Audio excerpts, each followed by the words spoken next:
Mindanao has outpaced Metro Manila in new COVID-19 cases. The health department attributes the surge down south to the new COVID variants and poor compliance to safety protocols.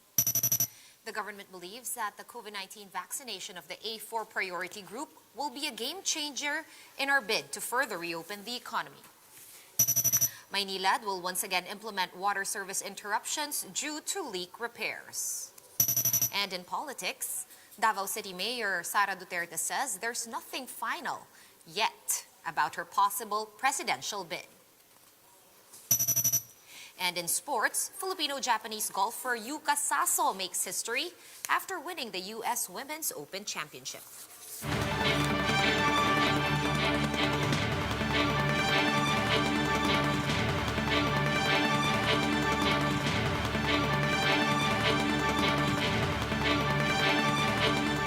Fast, focused, and fearless. Here's a roundup of stories we're watching now. I'm Shawn Yao. Mindanao has outpaced Metro Manila in new COVID-19 cases. The health department attributes this to new COVID variants as well as deficiencies in detection and treatment. To tell us more about what's happening in Mindanao, we have Philippine Genome Center Mindanao Program Coordinator Lyre Murao joining us via Zoom. Good evening, Doc Lyre. Is it true that the COVID-19 surge in Mindanao is really attributable to new variants? And do we have the technology to confirm that as early as now? Yes, we don't know yet if the surge can be attributed to these variants, and that's something that we have to figure out first. Yes, we do have some technologies available that can be able to answer the question. So we do have sequencing deployed at the Philippine Genome Center Mindanao just recently.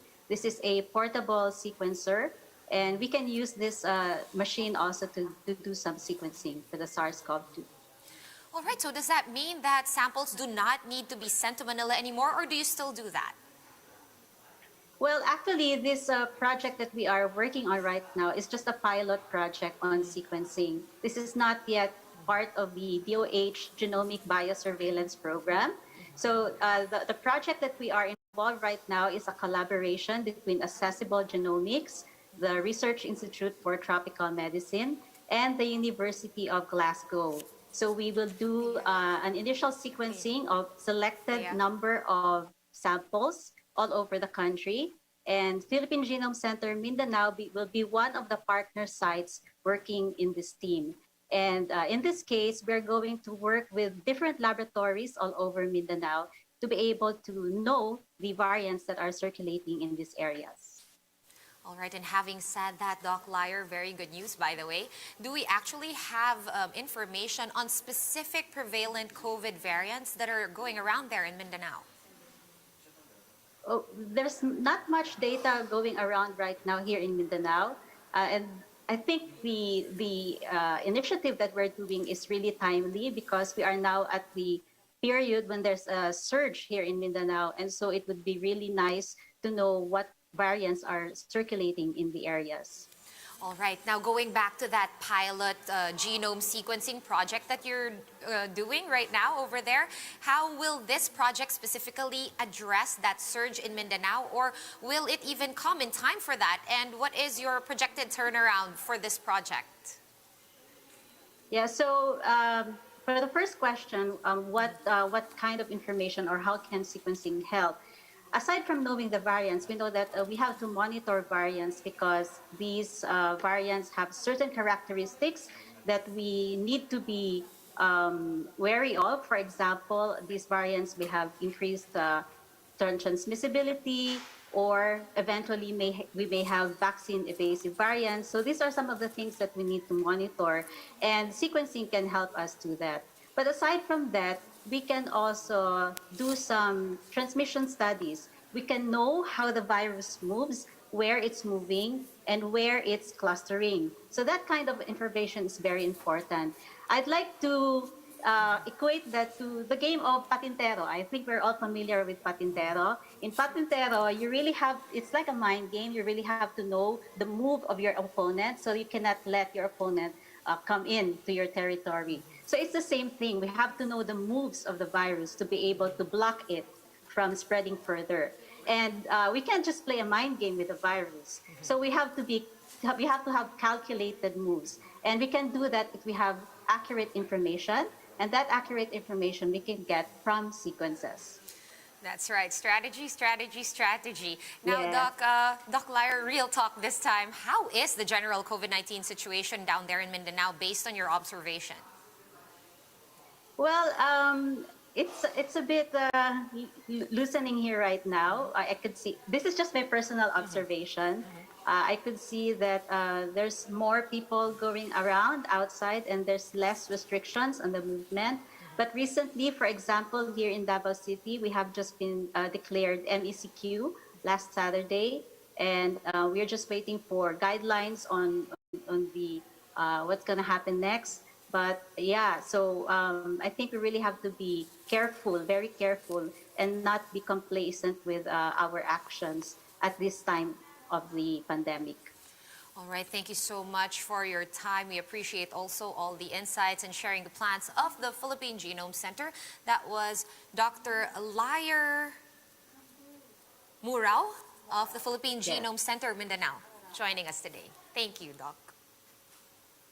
And the Quezon City LGU attributes the series of mass gatherings in several barangays to the downgraded quarantine status across the NCR Plus bubble. In an interview with One News Now, Mayor Joy Belmonte said the shift to GCQ status has made the public think that the virus was dissipating. How I believe it has psychological effect on the people in general, wherein they felt probably that the virus was dissipating and that things were safe. And as for the vaccination drive, the QC mayor said they have yet to proceed to the A4 priority group or economic frontliners because they have run out of vaccines. So we're waiting for the Department of Health to just deliver to us our allocation of vaccines so that we can begin inoculating A4s already, because we're more than prepared to do so. Several LGUs in Metro Manila have started vaccinating members of the A4 priority group or the so-called economic frontliners. Maricel Halili has the full story. The COVID-19 vaccination of economic frontliners under the A4 priority group has officially started, at least in the NCR Plus 8. In Pasay City, several key officials were present during the symbolic inoculation of the cluster. Celebrity couple Iya Villana and Drew Arellano were among 50 people who were injected with Sinovac's jab. They were followed by several Malacanang reporters, teachers, tricycle drivers, and other essential workers. The A4 category includes all workers from public and private agencies, provided that they are physically present in their offices or assigned in field work. Also included are informal workers. Workers must present their office IDs upon registration to get the job. Malacanang says this is a game changer in terms of economic recovery, considering the 35 million workers who stand to get vaccinated. Practically all workers, lahat na po masasama sa pagpasok, yung exposure nila sa public transport, sa workplaces, mawawala na at mababawasan ng pangamba. Kaya ito ang sinasabi namin na shot in the arm, na kailangan talaga ng economic frontliners at kailangan din ng ating ekonomiya para yung nakikita nating improvement sa mga signs of recovery ay magtuloy-tuloy na. Vaccine star Carlito Galvez Jr. says workers in the NCR Plus 8 will get vaccinated first before proceeding with other provinces. Cluster members aged 40 to 59 will also be prioritized. Yung NCR Plus ang ating inuna dahil kasi the NCR was able to already exhaust yung A1, A2, and A3. At saka ang natin strategy natin is yung center of gravity. Pero pagka nakita natin yung meron tayong directive sa mga LGU, once na they have already finished yung A1, A2, and A3, other LGUs outside of Metro Manila can also follow. However, some essential workers will have to wait a little longer. The Health Department says schedules for priority categories B and C, which includes teachers and social workers, might be inoculated in July. The Philippines is expecting 30 to 40 million COVID vaccine doses in the coming months, according to Galvez. Once delivered, the government's target of 500,000 vaccinations a day will be more feasible. For News 5, Maricel Halili, We Are One News. We're going to pause for a quick break, but we will be back with more stories after that. Stay with us.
You're still watching One News Now. I'm Sean Yao.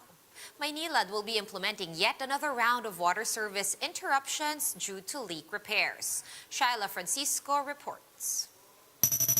Water supply in parts of Barangay San Martin de Porres in Parañaque City had just stabilized last June 4 following a 2-week water service interruption. But Carinderia owner Gina had to fill up her containers yet again. Maynilad will implement another round of water service interruption for leak repair and maintenance activities. Sana hindi na mauunit. Mayat maya kailangan mo yung tubig kapag habang nagluluto ka.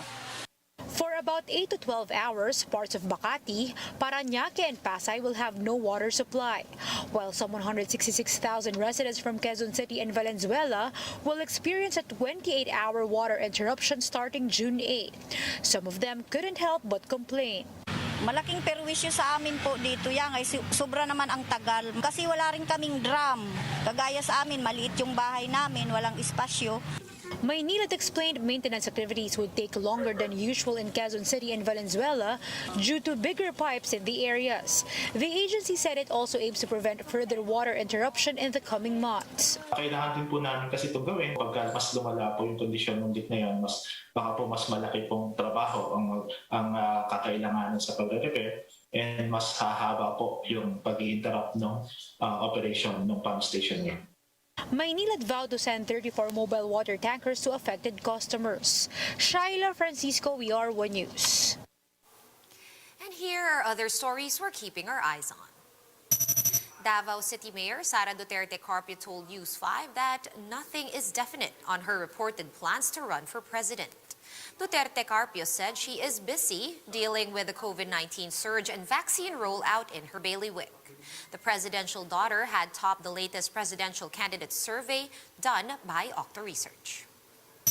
The Philippine National Police has launched a manhunt operation on the perpetrators of the Masbate bombing, which killed a football player and his cousin. The PNP attributed the incident to supposed communist rebels, but the victims' relatives said they are not convinced with the police's story because they saw bullet grazes on the faces and bodies of Keith and Nolven Absalon. In entertainment, the promotional billboards of Netflix's Trece adaptation appear to have been vandalized. In a tweet, Netflix questioned what kinds of monsters were behind the vandalism. But it was so meta that netizens actually bought it as a genius publicity stunt. 13 will be streaming in 5 days or come June 11.